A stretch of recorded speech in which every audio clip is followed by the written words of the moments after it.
നമ്മൾ എല്ലാ ദിവസവും സൂറത്തുൽ ഫാത്തിഹ നിർബന്ധമായോ അല്ലാതെയോ പാരായണം ചെയ്യുന്നവരാണ്. അതുകൊണ്ട് തന്നെ സൂറത്തുൽ ഫാത്തിഹയുടെ റിയാദ പൂർത്തിയാക്കി വീട്ടിയാൽ എല്ലാ ദിവസവും ഓതുന്നത് കൊണ്ട് നമുക്ക് വലിയ നേട്ടങ്ങളുണ്ട്. പലരും സൂറത്തുൽ ഫാത്തിഹയുടെ റിയാദ പൂർത്തിയാക്കി വീട്ടിയിട്ടുണ്ട്. എത്രത്തോളം ഫാത്തിഹയെ കുറിച്ച് നാം മനസ്സിലാക്കുന്നോ പഠിക്കുന്നോ അതിനനുസരിച്ച് അതിന്റെ ബെനിഫിറ്റ്, അതിന്റെ ഗുണങ്ങൾ നമ്മുടെ ജീവിതത്തിൽ ഉണ്ടാകും. കാരണം എല്ലാ ദിവസവും നമ്മൾ ഫാത്തിഹ നിസ്കാരത്തിൽ ഓതുന്നുണ്ട്, സുന്നത്ത് നിസ്കാരങ്ങളിൽ ഓതുന്നുണ്ട്, എന്തെങ്കിലും ദുആ ചെയ്യുമ്പോൾ നമ്മൾ ഓതുന്നുണ്ട്. ഫാത്തിഹ കാണാതെ അറിയാത്ത ഒരാളും ഉണ്ടാകില്ല. അപ്പൊ ഫാത്തിഹയെ കുറിച്ച് കൂടുതൽ പഠിക്കുന്തോറും നമുക്ക് അതിന്റെ വിശാലമായ അർത്ഥങ്ങൾ മനസ്സിലാക്കാൻ സാധിക്കുന്നു. അതുവഴി ഒരുപാട് നേട്ടങ്ങൾ കൊയ്തെടുക്കാൻ കഴിയുന്നു. അതുകൊണ്ട് തന്നെയാണ് ഫാത്തിഹയുമായി ബന്ധപ്പെട്ട് നമ്മൾ ഇടയ്ക്കിടയ്ക്ക് വീഡിയോ ചെയ്യുന്നത്.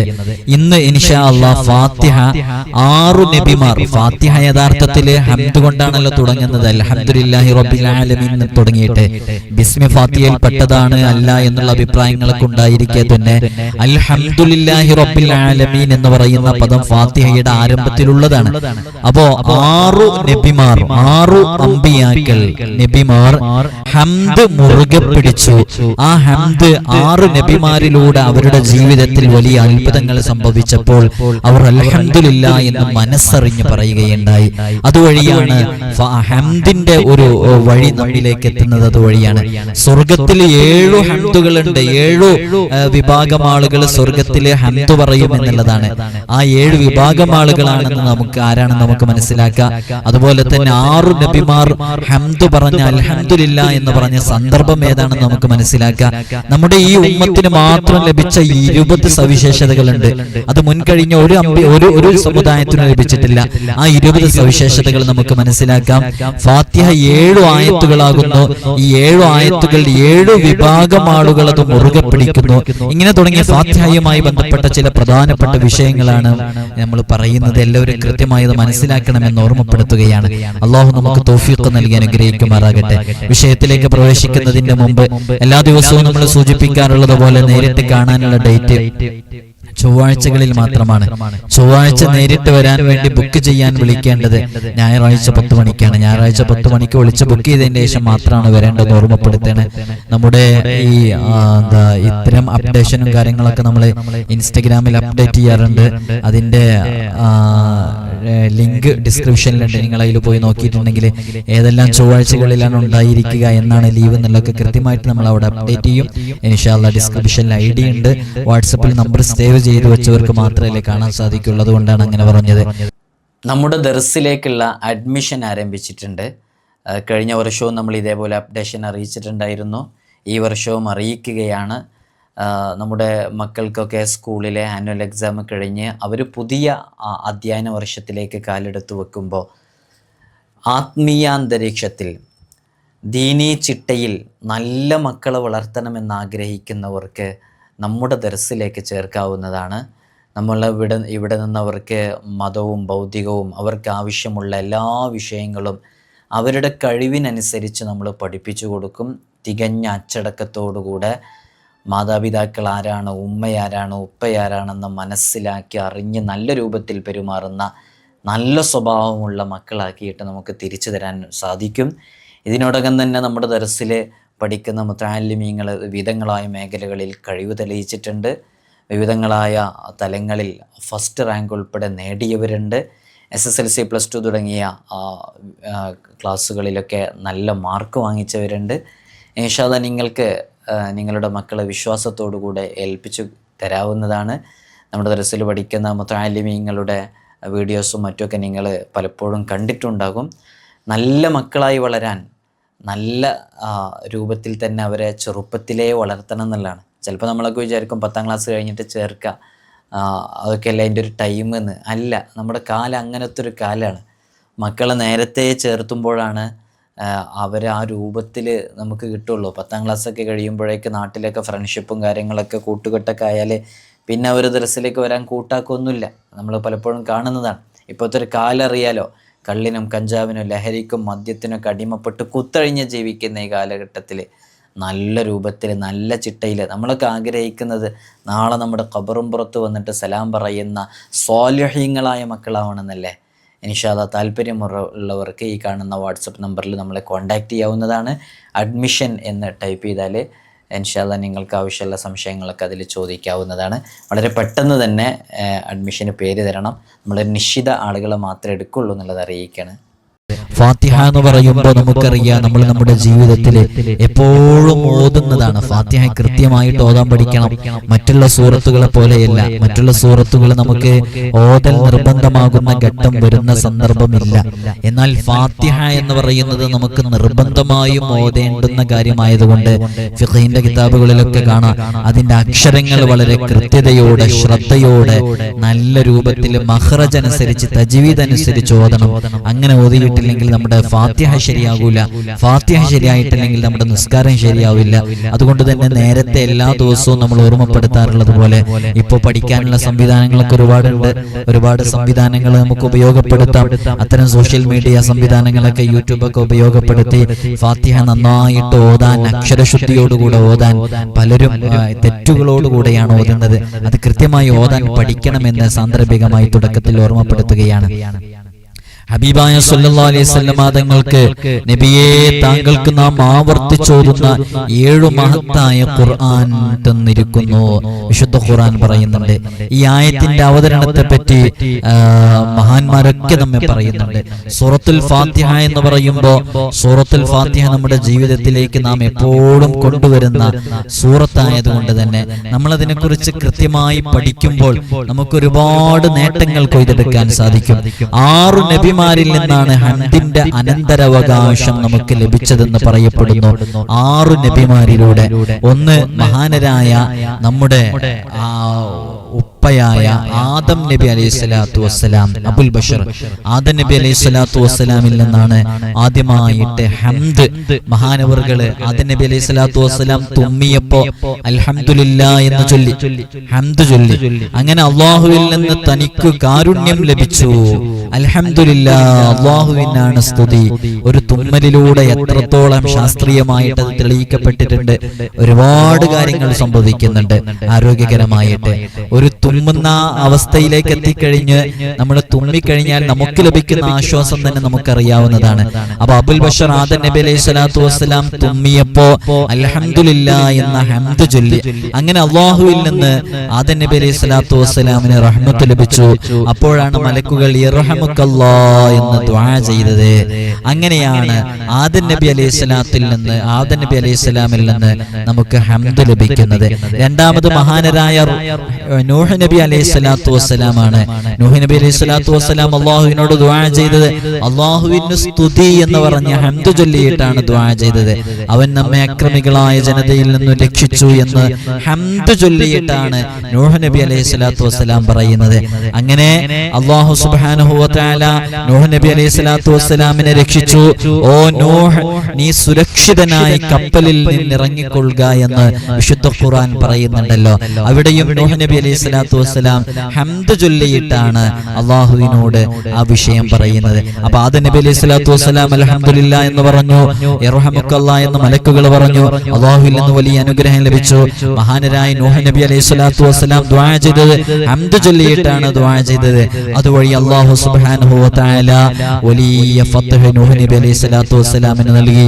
മൂന്നാമത്തത് മഹാനരായ ഇബ്രാഹിം നബി അലൈഹി സ്വലാത്തു വസ്സലാം അള്ളാഹുവിന് സ്തുതി എന്ന് പറഞ്ഞിട്ടാണ് ഇബ്രാഹിം നബി അലൈഹി സ്വലാത്തു വസ്സലാം പറയുന്നത്. അത് വിശുദ്ധ ഖുർആൻ പറയുന്നുണ്ട്.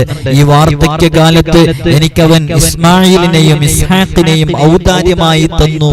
മക്കളെ നൽകിയപ്പോ മഹാനരായ ഇബ്രാഹിം നബി അലൈഹി സ്വലാത്തു വസ്സലാം മനസ്സറിഞ്ഞ് അൽഹംദുലില്ലാ എന്ന് പറഞ്ഞു. നമ്മൾ പറഞ്ഞുകൊണ്ടിരിക്കുന്നത് എന്താ?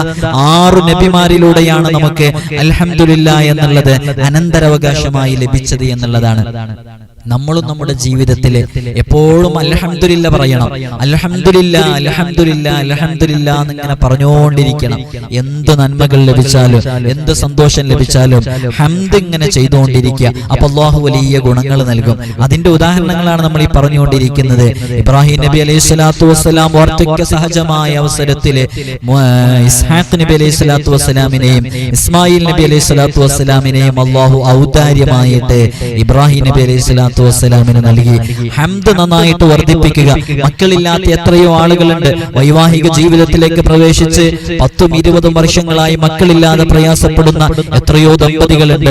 IVF ഉൾപ്പെടെയുള്ള എക്സ്പെൻസീവ് ആയിട്ടുള്ള ട്രീറ്റ്മെന്റുകൾ ചെയ്തവരുണ്ട്. എന്നിട്ടും മക്കളില്ലാതെ ഒരു കുഞ്ഞിക്കാല് കാണാൻ ആഗ്രഹിച്ച് നടക്കുന്ന എത്രയോ വൃദ്ധരായ ദമ്പതികൾ. അല്ലാഹു സുബ്ഹാനഹു വ തആല അവർക്കൊക്കെ സ്വാലിഹീങ്ങളായ മക്കളെ നൽകി അനുഗ്രഹിക്കട്ടെ. ആധുനിക മെഡിക്കൽ സയൻസ് ഇനി മക്കളുണ്ടാകില്ലെന്ന് പറഞ്ഞ് റിജക്ട് ചെയ്ത എത്രയോ ദമ്പതികൾക്ക് റബ്ബ് സുബ്ഹാനഹു വ തആല അത്ഭുതകരമാകുന്ന രൂപത്തിൽ മക്കളെ നൽകിയിട്ടുണ്ട്. അതുകൊണ്ട് പ്രതീക്ഷയോടുകൂടെ നിൽക്കുക. ധാരാളം ഹംദ് വർദ്ധിപ്പിക്കുക. ഹംദ് വർദ്ധിപ്പിച്ചുകൊണ്ടേയിരിക്കുക. അല്ലാഹു സുബ്ഹാനഹു വ തആല ഒരാണിന്റെ സ്പർശം കൂടാതെ മക്കളെ നൽകിയവരാണ്. ഇനി ഒരിക്കലും മക്കൾ ഉണ്ടാകില്ലെന്ന് പറഞ്ഞ് റിജക്ട് ചെയ്ത എത്രയോ ദമ്പതികൾക്ക് റബ്ബ് സുബ്ഹാനഹു വ തആല അത്ഭുതകരമാകുന്ന രൂപത്തിൽ മക്കളെ നൽകിയിട്ടുണ്ട്. വാർദ്ധക്യ സഹജമായ അവസരത്തിലാണ് മഹാനരായ ഇബ്രാഹിം നബി അലൈഹിസ്സലാത്തു വസ്സലാമിന് അല്ലാഹു സുബ്ഹാനഹു വ തആല ഇസ്മായിലിനെയും ഇസ്ഹാഖിനെയും ഔദാര്യമായിട്ട് നൽകിയത്. ആ സമയത്തും മഹാനരായ ഇബ്രാഹിം നബി അലൈഹിസ്സലാത്തു വസ്സലാം ഹംദ് പറഞ്ഞു, അൽഹംദുലില്ലാ പറഞ്ഞു. നമ്മൾ 3 അവസരങ്ങൾ പറഞ്ഞു. ആദം നബി അലൈഹിസ്സലാത്തു വസ്സലാം പറഞ്ഞത് പറഞ്ഞു, നൂഹ് നബി അലൈഹിസ്സലാത്തു വസ്സലാം പറഞ്ഞത് പറഞ്ഞു, ഇബ്രാഹിം നബി അലൈഹിസ്സലാത്തു വസ്സലാം പറഞ്ഞത് പറഞ്ഞു. 4-മത്തത് മഹാനരായ ദാവൂദ് നബി അലൈഹിസ്സലാത്തു വസ്സലാമാണ്. 5-മത്തത് സുലൈമാൻ നബി അലൈഹിസ്സലാത്തു വസ്സലാമാണ്. അവർ രണ്ടുപേരും അല്ലാഹുവിന്റെ സ്തുതി എന്ന് പറഞ്ഞു, അൽഹംദുലില്ലാ എന്ന് പറഞ്ഞു.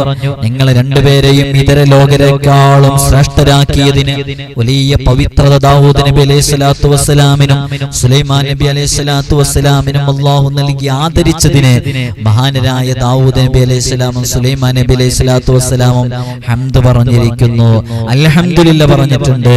ഈ സ്തുതി മൂലം അല്ലാഹു സുബ്ഹാനഹു വ തആല ആ 2 പ്രവാചകന്മാർക്കും നബിമാർക്കും അല്ലാഹു വലിയ ഇൽമും വലിയ ഹിക്മത്തും ധാരാളമായിട്ട് നൽകി.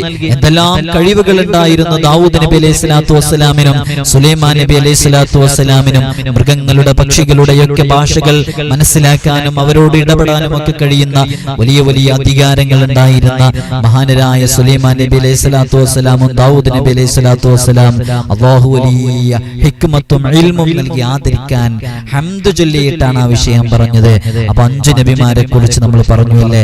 6-മത്തത് ആരായിരിക്കും? സ്വാഭാവികമായിട്ടും നമുക്കറിയാം, നമ്മുടെ നേതാവ്, ഈ ലോകം തന്നെ സൃഷ്ടിക്കാൻ കാരണഭൂതരായ അഷ്റഫുൽ ഖൽഖ് മുഹമ്മദുർ റസൂലുള്ളാഹി സ്വല്ലല്ലാഹു അലൈഹി വസല്ലം തങ്ങളാകുന്നു. അവിടത്തോട് അല്ലാഹു സുബ്ഹാനഹു വ തആല കൽപ്പിച്ചു, അങ്ങ് അല്ലാഹുവിന് സ്തുതി പറയുക. അവൻ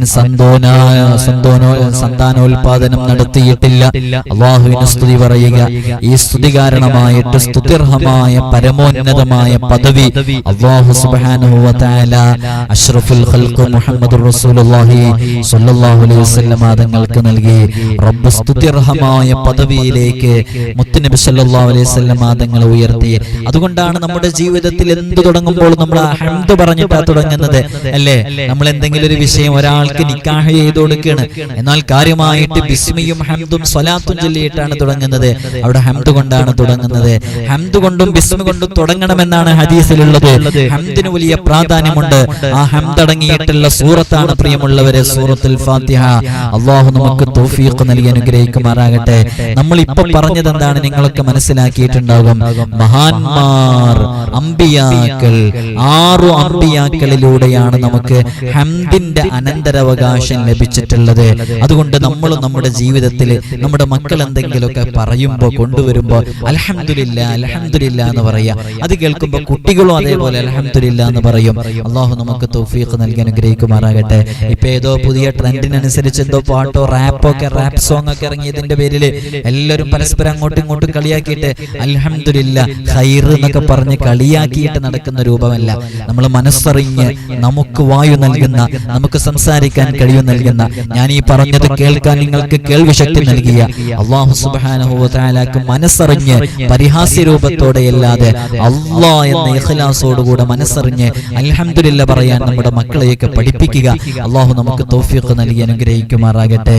സ്വർഗ്ഗത്തിൽ 7 സ്തുതികൾ ഉണ്ട് എന്നുള്ളതാണ്. 7 സ്തുതികൾ സ്വർഗ്ഗത്തിൽ ഉണ്ട് എന്നുള്ളതാണ്. ഒന്ന് നരകക്കാരിൽ നിന്ന് വേർതിരിക്കപ്പെട്ട വേർതിരിക്കപ്പെട്ടാൽ സ്വർഗക്കാർ അള്ളാഹുവിനെ സ്തുതിക്കുന്നു. ഞങ്ങൾ അക്രമികളിൽ നിന്നും രക്ഷിച്ച അള്ളാഹുവിനാണ് സ്തുതി. അത് വിശുദ്ധ ഖുർആൻ പറയുന്നുണ്ട്. അപ്പൊ നരകക്കാരെ തൊട്ട് നരകാവകാശികളെ തൊട്ട് അള്ളാഹു സ്വർഗാവകാശികളെ വേർതിരിക്കുന്ന സമയത്ത് അള്ളാഹു ഞങ്ങളെ രക്ഷിച്ചല്ലോ, അള്ളാഹു ഞങ്ങൾക്ക് വലിയ ബറക്കത്ത് നൽകിയല്ലോ, അനുഗ്രഹം നൽകിയല്ലോ എന്ന രൂപത്തിൽ അവിടെ അള്ളാഹുവിനെ സ്വർഗത്തിന്റെ അവകാശികൾ സ്തുതിക്കുന്നു. നമുക്കൊക്കെ അങ്ങനെ സ്തുതിക്കാനുള്ള തൗഫീഖ് നൽകി അനുഗ്രഹിക്കുമാറാകട്ടെ. അപ്പോ ആ സമയത്തൊരു സ്തുതിയുണ്ട്. 2, വിചാരണ കഴിഞ്ഞ് രക്ഷപ്പെട്ടാൽ സ്തുതിക്കുന്നു. ലോകരക്ഷിതാവിന് സ്തുതി എന്ന് നമ്മൾ പറയും എന്നുള്ളതാണ്. അപ്പോ നമ്മൾ ഹിസാബ് എടുക്കുമ്പോ എന്താണ് നമ്മുടെ അവസ്ഥ എന്നറിയൂല അല്ലെ. വലം കയ്യിൽ കിതാബ് നൽകപ്പെട്ടവർ രക്ഷപ്പെടും. നമ്മുടെ നന്മയും തിന്മയും ഒക്കെ കൃത്യമായി രേഖപ്പെടുത്തി വെക്കുന്നുണ്ട്. ഒന്നും ഒഴിവാവാതെ രേഖപ്പെടുത്തി വെക്കുന്നുണ്ട്. ആ രേഖപ്പെടുത്തി വെക്കുന്ന സമയത്ത് അവിടെ നന്മയാണ് കൂടുതൽ മുന്നിട്ട് നിൽക്കുന്നതെങ്കിൽ അങ്ങനെ വിചാരണ കഴിയുമ്പോ നമ്മൾ സ്വർഗാവകാശികളിലാണെന്ന് മനസ്സിലാകുമ്പോ നമ്മൾ മനസ്സറിഞ്ഞ അല്ലാഹുവിനെ സ്തുതിക്കും എന്നുള്ളതാണ്. അത് വിശുദ്ധ ഖുർആൻ പറയുന്നുണ്ട്. അവർക്കിടയിൽ ഹഖ് കൊണ്ട് വിധിച്ചു, ലോകരക്ഷിതാവിന് സ്തുതി എന്നവർ പറഞ്ഞു. അല്ലാഹു നമ്മെ അത്തരക്കാരിൽ ഉൾപ്പെടുത്തട്ടെ.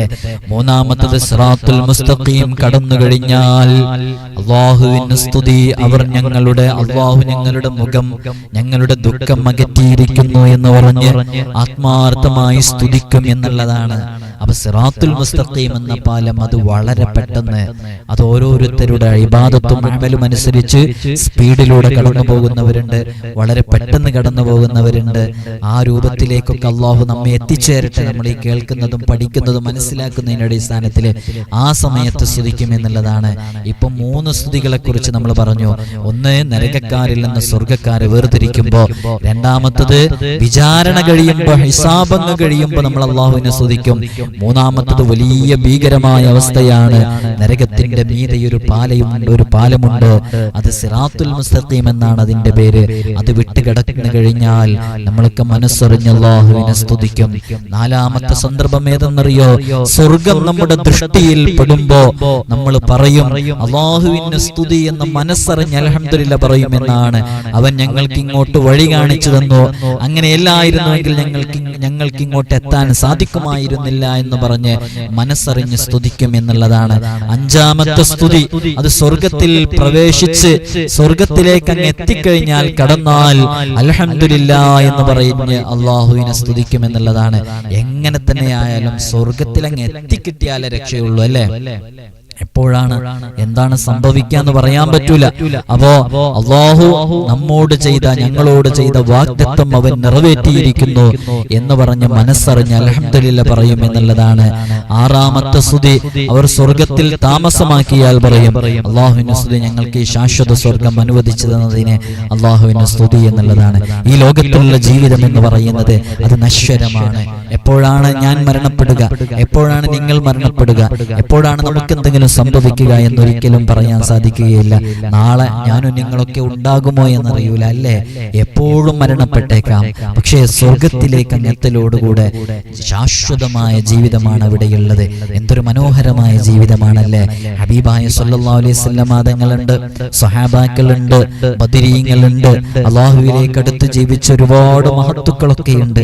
അവരുടെയൊക്കെ ഒരു സുഹബത്തും അവരുടെയൊക്കെ സഹവാസമൊക്കെ നമുക്കുണ്ടാവുമ്പോൾ നമ്മൾ ഉദ്ദേശിച്ചതെല്ലാം നമ്മുടെ മുമ്പിൽ കിട്ടുമ്പോൾ, നമ്മൾ ആഗ്രഹിച്ചതുപോലെയുള്ള ഒരു ജീവിതം ഉണ്ടാകുമ്പോൾ, ഇത്രയും കാലം നമ്മൾ ഇബാദത്ത് ചെയ്തതിന്റെ ഒരു ഫലം അവിടെ കാണുമ്പോൾ, നമുക്ക് ദുഃഖങ്ങളില്ലാത്ത, പ്രതിസന്ധികളില്ലാത്ത, പ്രയാസങ്ങളില്ലാത്ത, മനസ്സറിഞ്ഞ് ജീവിക്കാൻ സന്തോഷകരമായ ജീവിതം കാലാകാലം, ആ കാലാകാലം എന്നുള്ളതിന് എത്ര കാലമാണെന്ന് പറയാൻ പറ്റാത്ത അത്രയും കാലം ജീവിക്കാനുള്ള ഒരു അവസരം നമുക്ക് ലഭിക്കുമ്പോൾ എങ്ങനെയാണ് പ്രിയമുള്ളവരെ നമുക്ക് ഈ ദുനിയാവിൽ ഇങ്ങനെ തെറ്റുകളിൽ അകപ്പെട്ട് ജീവിക്കാൻ സാധിക്കുക.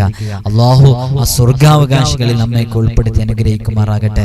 മുത്തനബി സല്ലല്ലാഹു അലൈഹി വസല്ലം തങ്ങളുടെ സാമീപ്യം നമുക്ക് ലഭിക്കുമ്പോഴുണ്ടാകുന്ന സന്തോഷം എത്രയാണ്. നമ്മൾ ഈ ദുനിയാവിൽ എത്ര പ്രയാസങ്ങൾ അനുഭവിച്ചാലും, എത്ര രോഗങ്ങൾ വന്നാലും, ഇതൊക്കെ നമ്മൾ ക്ഷമിക്കുന്നത് നാളെ നമുക്ക് സ്വർഗം ലഭിക്കാൻ വേണ്ടിയല്ലേ. എത്ര വലിയ പ്രതിസന്ധികളാണ് നമ്മുടെ തലക്ക് മീതെ താങ്ങാനാകാൻ പറ്റാത്ത രൂപത്തിൽ, ലക്ഷങ്ങൾ കടബാധ്യത, വലിയ വലിയ രോഗങ്ങൾ, കുടുംബജീവിതത്തിലെ പ്രശ്നങ്ങൾ, ഒരു സന്തോഷവും സമാധാനവും ഇല്ലാതെ ഉറക്കം പോലും നഷ്ടപ്പെട്ടുകൊണ്ടിരിക്കുന്ന വേദന കടിച്ചമർത്തി ജീവിക്കുന്ന നമ്മളൊക്കെ ക്ഷമിച്ച് നിൽക്കുന്നത് ആ സ്വർഗത്തിലെത്താൻ വേണ്ടിയല്ലേ? അള്ളാഹു നമുക്ക് തൗഫീഖ് നൽകി അനുഗ്രഹിക്കുമാറാകട്ടെ. അള്ളാഹു നമുക്ക് തൗഫീഖ് നൽകി അനുഗ്രഹിക്കുമാറാകട്ടെ. ഏഴാമത്തെ സന്ദർഭം വിരുന്ന് സൽക്കാരത്തിനെത്തിക്കഴിഞ്ഞാൽ അള്ളാഹുവിന്റെ സ്തുതി, അവരുടെ അവസാന ദുആ ലോകരക്ഷിതാവിന് സ്തുതിയോദലാകുന്നു. ആ രൂപത്തിൽ അള്ളാഹുവിനെ സ്തുതിക്കും എന്നുള്ളതാണ്.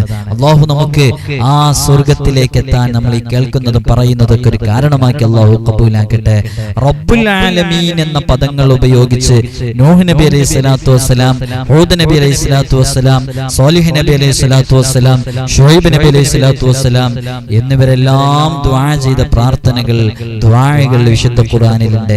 അപ്പൊ നോക്കൂ, അൽഹംദു എന്ന് പറഞ്ഞ്, അൽഹംദുലില്ലാ എന്ന് പറഞ്ഞ് നമ്മൾ സ്തുതിക്കുന്നതിനെ കുറിച്ചാണ് നമ്മൾ പറഞ്ഞത്. ആ സ്തുതി നമ്മിലേക്ക് ലഭിച്ചത് 6 അമ്പിയാക്കളിലൂടെ അവരുടെ പ്രാക്ടിക്കൽ ലൈഫിൽ, അവരുടെ ജീവിതത്തിൽ അവർ ചെയ്ത് അതിന്റെ അനന്തരാവകാശമായി നമ്മിലേക്ക് അത് ലഭിച്ചു. 7 സന്ദർഭങ്ങളിൽ നമ്മൾ ഹംദ് പറയും എന്ന് പറഞ്ഞിട്ട് ആ 7 സന്ദർഭങ്ങൾ നമ്മൾ വിശദീകരിച്ചു. ഇനി നമ്മൾ പറയുന്നത് പ്രധാനപ്പെട്ട പ്രവാചകന്മാർ അവർ ദുആ ചെയ്തപ്പോൾ അവരുടെ ദുആഇന്റെ പദത്തിൽ അൽഹംദുലില്ലാഹി റബ്ബിൽ ആലമീൻ എന്ന് കൊണ്ടുവന്നിട്ടുണ്ടായിരുന്നു. ആ പ്രവാചകന്മാരാരൊക്കെയാണ്? മഹാനരായ നൂഹ് നബി അലൈഹി സ്വലാത്തു വസ്സലാം, ഹൂദ് നബി അലൈഹി സ്വലാത്തു വസ്സലാം, അതേപോലെ തന്നെ സ്വാലിഹ് നബി അലൈഹി സ്വലാത്തു വസ്സലാം, ശുഐബ് നബി അലൈഹി സ്വലാത്തു വസ്സലാം. അവരുടെയൊക്കെ ദുആ വിശുദ്ധ ഖുർആനിലുണ്ട്. ഞാനതൊന്നും വിശദീകരിക്കുന്നില്ല. അവരൊക്കെ ആ പ്രയോഗങ്ങൾ പ്രയോഗിച്ചാണ് ദുആ ചെയ്തിരുന്നത്. അള്ളാഹു നമുക്ക് തൗഫീഖ് നൽകി അനുഗ്രഹിക്കുമാറാകട്ടെ. അപ്പോ നമ്മളും ഫാത്തിഹയുമായി ബന്ധപ്പെട്ട നമ്മൾ പറഞ്ഞുകൊണ്ടിരിക്കുന്നത്. നമ്മളും ഫാത്തിഹ ഇതുപോലെ തന്നെ ഇബ്രാഹിം നബി അലൈഹി സ്വലാത്തു വസ്സലാം പ്രയോഗിച്ചത് എങ്ങനെയാണെന്ന് വിശുദ്ധ ഖുർആനിലുണ്ട്, എല്ലാം ഫാത്തിഹയിലുണ്ട്. ഹബീബായ സല്ലല്ലാഹു അലൈഹി വസല്ലം തങ്ങളെ ഈ ഒരു പ്രയോഗം പ്രയോഗിച്ചത് റഹ്മാനായ റബ്ബാകുന്നു, ഞങ്ങൾ അവനിൽ വിശ്വസിച്ചു എന്ന് പറഞ്ഞാണ് ഈ പ്രയോഗം പ്രയോഗിച്ചത്. റഹീം എന്ന പദം ഇബ്രാഹിം നബി അലൈഹി സ്വലാത്തു വസ്സലാം പ്രയോഗിച്ചിട്ടുണ്ട്. അതേപോലെ തന്നെ ഇയ്യാക നഅ്ബുദു വ ഇയ്യാക നസ്തഈൻ എന്ന പദം അത് മൂസാ നബി അലൈഹി സ്വലാത്തു വസ്സലാം പ്രയോഗിച്ചിട്ടുണ്ട്. ഇഹ്ദിനസ് സിറാത്തൽ മുസ്തഖീം എന്നുള്ളത് മുഹമ്മദ് നബി സല്ലല്ലാഹു അലൈഹി വസല്ലം തങ്ങൾ പ്രയോഗിച്ചത് വിശുദ്ധ ഖുർആനിൽ കാണാം. വലദ്ദാലിൻ എന്ന് പറയുന്നത് അതേപോലെയുള്ള സൂറത്തുൽ ഫാത്തിഹയിലെ ഒരുപാട് പദങ്ങൾ ഉപയോഗിച്ച് പ്രത്യേകമായിട്ട് ദുആ ചെയ്തിരുന്ന അമ്പിയാക്കൾ ഉണ്ടായിരുന്നു. ആ ഫാത്തിഹയുടെ മഹത്വങ്ങളൊക്കെ നമ്മൾ മനസ്സിലാക്കണം എന്ന് ഓർമ്മപ്പെടുത്തുകയാണ്.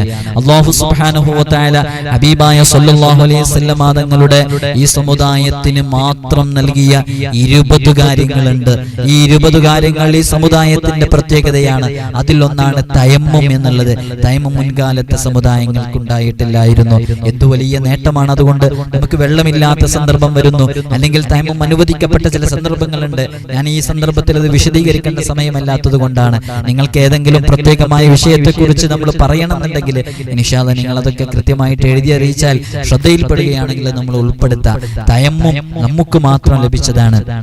നമുക്ക് എത്ര ഇളവാണ് തയമ്മുമായി ബന്ധപ്പെട്ട് ലഭിച്ചിട്ടുള്ളത്, അല്ലെ? തയമ്മും നമുക്ക് ലഭിച്ചതാണ്. ഭൂമിയുടെ പരിശുദ്ധി നിസ്കരിക്കാൻ പ്രത്യേകമായി അംഗീകരിച്ചു കൊടുത്തു. വാങ്കും ഇഖാമത്തും ഈ സമുദായത്തിന് മാത്രമുള്ളതാണ്. മൂന്നാമത്തത് 4 ജമാഅത്ത് നിസ്കാരം അത് നമ്മുടെ ഉമ്മത്തിന് മാത്രമുള്ളതാണ്. ജുമുഅ നിസ്കാരം അത് ഈ ഉമ്മത്തിന് മാത്രമുള്ളതാണ്. മഹത്തായ ചില അമൂല്യ മുഹൂർത്തങ്ങൾ അത് ഹബീബായ സല്ലല്ലാഹു അലൈഹി വസല്ലം തങ്ങളുടെ നമുക്ക് മാത്രമുള്ളതാണ്. നമ്മുടെ സമുദായത്തിന് ലൈലത്തുൽ ഖദ്ർ ഉൾപ്പെടെയുള്ള വിശിഷ്ടമായ മുഹൂർത്തങ്ങൾ അത് നമുക്ക് മാത്രമുള്ളതാണ്. ലളിതമായ തൗബ, അതിനെക്കുറിച്ചൊക്കെ ധാരാളം വിശദീകരിക്കാനുണ്ട്. നമ്മൾ ലളിതമായ തൗബ എന്ന് പറയുമ്പോൾ മുൻകാലക്കാരുടെയൊക്കെ തൗബയെക്കുറിച്ച് വിശദീകരിക്കാനുണ്ട്. സമയമില്ലാത്തത് കൊണ്ട് പെട്ടെന്ന് പറഞ്ഞു പോവുകയാണ്. 8ാമത്തത് ലളിതമായ ശരീഅത്ത്. ഒരുപാട് അതിനെക്കുറിച്ച് വിശദീകരിക്കാനുണ്ട്. നമുക്ക് നമ്മുടെ നിയമം വളരെ ലളിതമാണ്, എല്ലാത്തിലും ഒരു എളുപ്പമാണ് നമുക്ക്. എന്നാൽ മുൻകാലക്കാർക്കൊന്നും അങ്ങനെ ഇല്ലായിരുന്നു. അവർക്ക് നജസായി കഴിഞ്ഞാൽ നജസായിട്ടുള്ള ഭാഗം തന്നെ മുറിച്ചു കളയേണ്ട അവസ്ഥയൊക്കെ ഉണ്ടായിരുന്ന സന്ദർഭങ്ങൾ ഉണ്ടായിരുന്നു. നമുക്കത് കഴുകിക്കളഞ്ഞാൽ മതി. ഇത് നമ്മൾ വിചാരിക്കും നമുക്കിത് വലിയ പ്രയാസമാണ്, ഒരു മൂത്രമായി കഴിഞ്ഞിട്ടുണ്ടെങ്കിൽ അത് വൃത്തിയാക്കാൻ എന്ത് പ്രയാസമുണ്ട് എന്ന്. മുൻകാലക്കാർക്കുള്ള നജസ് ശുദ്ധീകരണവും അതുമായി ബന്ധപ്പെട്ട ചില നിയമങ്ങളൊക്കെ എത്രത്തോളം ആയിരുന്നു എന്നുള്ളത് പഠിക്കുമ്പോഴാണ് നമ്മുടേത് ലളിതമാണെന്നുള്ളത് നമുക്ക് മനസ്സിലാക്കാൻ സാധിക്കുകയുള്ളൂ. സമയമില്ലാത്തത് കൊണ്ട് ജസ്റ്റ് പറഞ്ഞു പോവുകയാണ്. അതേപോലെ തന്നെ പാപം പുറത്ത് തൽസ്ഥാനത്ത് പുണ്യം പ്രതിഷ്ഠിക്കൽ എന്നുള്ളത്. നമുക്ക് എന്തെങ്കിലുമൊക്കെ അമല് ചെയ്യുമ്പോൾ, എന്തെങ്കിലും വിഷയങ്ങൾ ചെയ്യുമ്പോൾ നമുക്ക് മാപ്പ് നൽകിയിട്ട് അതിന്റെ സ്ഥാനത്ത് അള്ളാഹു പുണ്യം നൽകപ്പെടും എന്നുള്ളതാണ്. പാപങ്ങൾ മറച്ചുവെക്കൽ അത് നമുക്ക് മാത്രമുള്ളതാണ്. നന്മകൾക്ക് ഇരട്ടി ഇരട്ടി കൂലി അത് നമുക്കുള്ളതാണ്. മനസ്സിലെ ദുർവിചാരങ്ങൾക്ക് ശിക്ഷയില്ല എന്നുള്ളതാണ്. നമ്മൾ പ്രത്യേകം ശ്രദ്ധിക്കേണ്ട ഒരു വിഷയമാണത്. നമ്മൾ എന്തെങ്കിലും ഒരു നന്മ ചെയ്യാൻ ഉദ്ദേശിച്ചാൽ പ്രത്യേകം മനസ്സിലാക്കണം. നമ്മളൊരു നന്മ ചെയ്യാൻ ഉദ്ദേശിച്ചാൽ അല്ലാഹു സുബ്ഹാനഹു വ തആല നമുക്ക് വലിയ പ്രതിഫലം നൽകും. നന്മ ചെയ്യാൻ ഉദ്ദേശിച്ചാൽ മതി, എന്നാൽ തന്നെ പ്രതിഫലം നൽകും. എന്നാൽ നമ്മൾ തിന്മ ചെയ്യാൻ ഉദ്ദേശിച്ചാൽ നമുക്കതിന്റെ ശിക്ഷ അല്ലാഹു നൽകില്ല. ശരിക്കും അവിടെ നന്മ ചെയ്യാൻ ഉദ്ദേശിച്ചു, നന്മ ചെയ്തില്ല, ഉദ്ദേശിച്ചാൽ തന്നെ ഉദ്ദേശിച്ചതിന്റെ പ്രതിഫലം അല്ലാഹു നൽകും. അങ്ങനത്തെ അല്ലാഹു തിന്മ ചെയ്താൽ ഉദ്ദേശിച്ചാൽ തിന്മയുടെ ശിക്ഷയും നൽകണമായിരുന്നു. പക്ഷെ അല്ലാഹു അങ്ങനെയല്ല. തിന്മ ചെയ്യാൻ ഉദ്ദേശിച്ചാൽ ശിക്ഷയില്ല, അത് ചെയ്താൽ മാത്രമേ നമുക്ക് ശിക്ഷ ലഭിക്കുള്ളൂ. അത് അല്ലാഹുവിന്റെ വലിയൊരു ഔദാര്യമാണ്. അപ്പോ നന്മ ചെയ്യാൻ ഉദ്ദേശിച്ചാൽ നന്മയുടെ പ്രതിഫലം ലഭിക്കുമെങ്കിൽ തിന്മ ചെയ്യാൻ ഉദ്ദേശിച്ചാൽ തിന്മയുടെ ശിക്ഷയും നമുക്ക് ലഭിക്കണം. അങ്ങനെയാണത്, ആ രൂപത്തിലാണത്. അതിൻ്റെ ഒരു പ്രോട്ടോകോൾ അങ്ങനെയായിരുന്നു വേണ്ടത്. പക്ഷേ അള്ളാഹു നമ്മോട് അങ്ങേയറ്റം ദയാലുവാണ്, കരുണാനിധിയാണ്. നമ്മുടെ ചാപ്പല്യ മനസ്സുകളിൽ അങ്ങനെ കടന്നു വരുന്നതിന് അള്ളാഹു ശിക്ഷിക്കുന്നില്ല. ചെയ്താൽ മാത്രമേ ശിക്ഷയുണ്ടാകുകയുള്ളൂ. അതുകൊണ്ട് തന്നെ മനസ്സിൽ ദുർവിചാരങ്ങൾക്ക് ശിക്ഷയില്ല, അബദ്ധത്തിനും മറവിക്കും നമുക്ക് ശിക്ഷയില്ല. നിർബന്ധിതാവസ്ഥയിൽ നമ്മെ കൊണ്ട് നിർബന്ധിപ്പിച്ച് ചെയ്യുന്ന പാപങ്ങൾക്ക് ശിക്ഷയില്ല. ചെറുദോഷങ്ങൾക്ക്, എല്ലാ ചെറിയ ദോഷങ്ങളും എന്തെല്ലാം അമലുകൾ ചെയ്യൽ കൊണ്ട് നമുക്ക് അള്ളാഹു പുറത്തു തരുന്നു. അള്ളാഹു നമുക്ക് മാപ്പ് നൽകുന്നു. ശിക്ഷ പരലോകത്തേക്ക് അള്ളാഹു നീട്ടിവെക്കുന്നു. നമ്മളൊക്കെ ചെയ്യുന്ന ഈ ശിക്ഷകൾക്ക്, തെറ്റുകൾക്കൊക്കെ റബ്ബ് സുബ്ഹാനഹു വ തആല ഈ ദുനിയാവിൽ നിന്ന് തന്നെ അള്ളാഹു ശിക്ഷ നൽകുകയാണെങ്കിൽ എൻ്റെ പ്രിയമുള്ള മുഅ്മിനീങ്ങൾ ഒന്ന് ആലോചിച്ചു നോക്കൂ, എന്താണ് അതിൻ്റെ അവസ്ഥ? നമ്മൾ ഇന്നൊരു ഹറാമ് കാണുന്നു. ഈ ഹറാമ് കാണുന്നതിന് ഇന്ന് നമുക്ക് ശിക്ഷ കിട്ടണമെങ്കിൽ എന്താ അവസ്ഥ? നമ്മൾ എന്തെങ്കിലും തെറ്റുകൾ നിസ്കരിക്കുന്നില്ല, നിസ്കരിക്കാത്തതിന് നമ്മൾക്ക് അള്ളാഹു ഇന്ന് തന്നെ അങ്ങ് ശിക്ഷ തരികയാണെന്നുണ്ടെങ്കിൽ, എന്തെങ്കിലും ഒരു അപകടമൊക്കെ സംഭവിക്കണമെങ്കിൽ എന്താണ് അതിൻ്റെ അവസ്ഥ? നമ്മളൊക്കെ നമ്മുടെ കീഴിലുള്ള ആളുകളൊക്കെ പറഞ്ഞതനുസരിക്കാതിരിക്കുമ്പോൾ എത്രമേൽ ശകാരിക്കുന്നുണ്ട്, എത്രമേൽ ദേഷ്യപ്പെടുന്നുണ്ട്. നമ്മുടെ റബ്ബ് എത്ര കാരുണ്യവാനാണെന്ന് നോക്കൂ. നമ്മൾ എന്തെങ്കിലും ചെയ്യുമ്പോഴേക്ക്, നമ്മൾ നിസ്കാരം ശ്രദ്ധിക്കാതിരിക്കുമ്പോഴേക്ക്, നമ്മൾ ഹറാമ് കാണുമ്പോഴേക്ക് നീ ഹറാമ് കണ്ട കണ്ണ് നിനക്ക് വേണ്ടെന്ന് പറഞ്ഞ് കണ്ണെടുത്ത് കളയുന്നുണ്ടോ? നീ ഹറാമ് കേട്ട കേൾവി നിനക്ക് വേണ്ടെന്ന് പറഞ്ഞ് കേൾവി എടുത്ത് കളയുന്നുണ്ടോ? ഇല്ല, റബ്ബ് കരുണാനിധിയാണ്, അവൻ ദയാലുവാണ്. അള്ളാഹുവിനെ അറിഞ്ഞ് സ്നേഹിച്ച് അള്ളാഹുവിനെ മനസ്സറിഞ്ഞ് നാം ഇബാദത്ത് ചെയ്യുക. ശിക്ഷ പരലോകത്തേക്ക് നീട്ടിവെക്കുന്നു. ഭൂമി വിഴുങ്ങുന്നതിൽ നിന്ന് അള്ളാഹു നമുക്ക് സുരക്ഷിതത്വം നൽകുന്നു. നമ്മൾ എത്രയോ ചരിത്രങ്ങൾ കേട്ടിട്ടുണ്ട്. ധിക്കാരികൾ, അവർ ഈ ഭൂമിയിലൂടെ ധിക്കാരത്തോടുകൂടെ നടന്നപ്പോ ഭൂമി പിളർന്നവരെ ആഴിയിലേക്ക്, ഭൂമിയുടെ ആഴിയിലേക്ക് കൊണ്ടുപോയ എത്രയോ അദാബുകൾ, ശിക്ഷകൾ നമ്മൾ കേട്ടിട്ടുണ്ടല്ലേ. ഭൂമി തലകീഴായി മറിച്ചത് നമ്മൾ കേട്ടിട്ടുണ്ടല്ലേ. ഇങ്ങനെ ഒരുപാട് ശിക്ഷകൾ മുൻകാല സമുദായർക്കൊക്കെ ഉണ്ടായപ്പോ റബ്ബ് സുബ്ഹാനഹു വ തആല അത്തരം ഭൂമി വിഴുങ്ങലിൽ നിന്നുള്ള ഒരു സുരക്ഷിതത്വം അല്ലാഹു നമുക്ക് നൽകി. കോലം മറിക്കുന്നതിൽ നിന്നുള്ള സുരക്ഷിതത്വം നൽകി. ഞാൻ ചരിത്രം വിശദീകരിക്കുന്നില്ല, നിങ്ങളൊക്കെ കേട്ടിട്ടുണ്ടല്ലോ.